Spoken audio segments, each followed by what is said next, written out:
Bonsoir à tous. Euh, c'est vrai que les deux ou trois web TV que j'ai montés sont pour l'instant à l'essai. Donc ils n'ont pas encore énormément de visibilité ou de vues, mais je vais quand même présenter l'objet. Au départ, j'étais parti pour simplement faire des reportages auprès des artistes, mes collègues et compagnons artistes, parce que on galère énormément pour survivre. Donc, c'était pour moi l'occasion de présenter l'effort de, des artistes à travers trois points précis. Premier point, un interview de l'artiste. Deuxième point, si éventuellement l'artiste a une exposition à un endroit, aller faire un tour à cette expo. Et troisième et dernier point, euh, aller visiter l'artiste dans son atelier pour bien montrer au public que c'est vraiment pas un jeu, ça demande énormément d'énergie, énormément de sacrifices pour, euh, euh, pour créer une œuvre. Et ça demande énormément de sacrifices pour la présenter parce que moi qui ai été euh, enseignant dans mon ancienne vie, je peux vous dire que avant que tu ne montes sur l'estrade, les 5 minutes avant, c'est une angoisse pas possible. Et puis après, quand ça démarre, ça va bien. C'est pas évident d'être dans un amphi avec 300, 400 étudiants. Moi, j'ai connu ça. Euh, mais tous les artistes connaissent un peu cette histoire. Pardon. Tous les artistes connaissent un peu cette situation d'angoisse de toute manière. Feu Manu Dibango, notre grand frère, père, etc.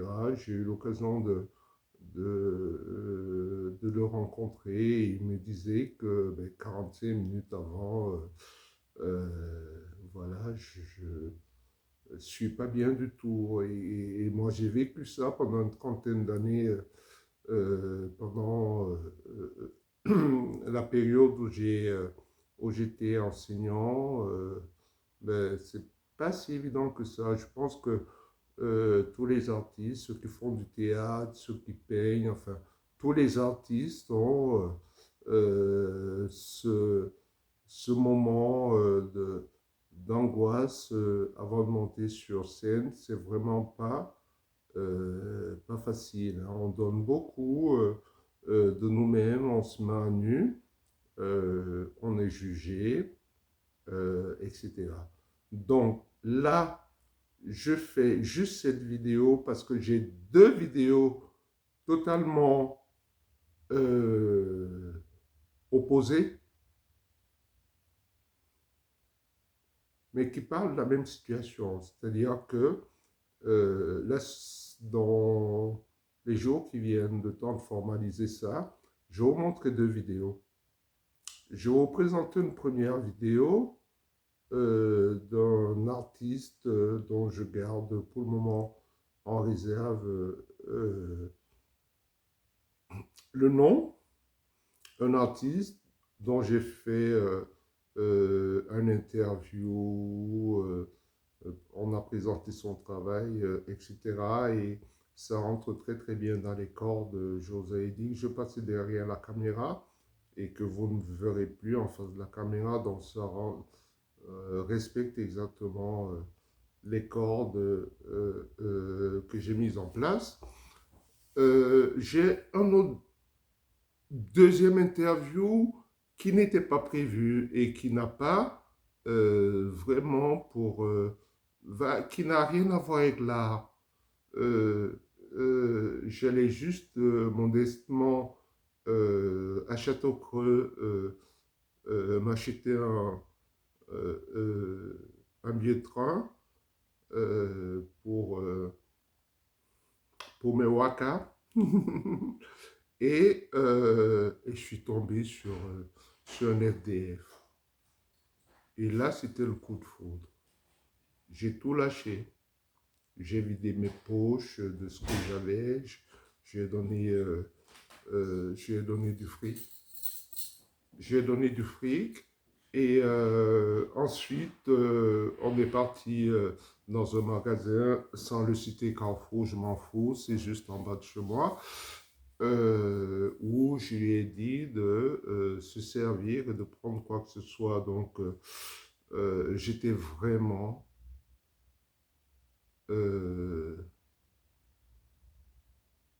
oui, j'étais vraiment ému par cette rencontre parce que c'est pas la première fois que je rencontre des SDF ou alors que je rencontre des jeunes immigrants, primo-arrivants, etc.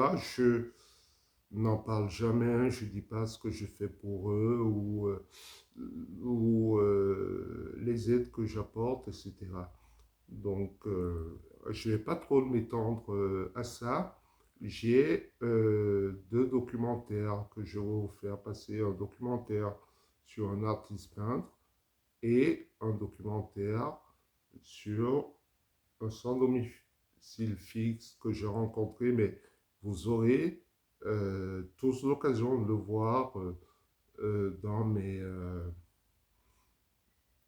mes vidéos parce que j'ai décidé de travailler en collaboration avec lui pour faire un tour tous les week-ends à Saint-Étienne pour marauder, essayer d'apporter l'aide aux femmes, aux enfants et aux hommes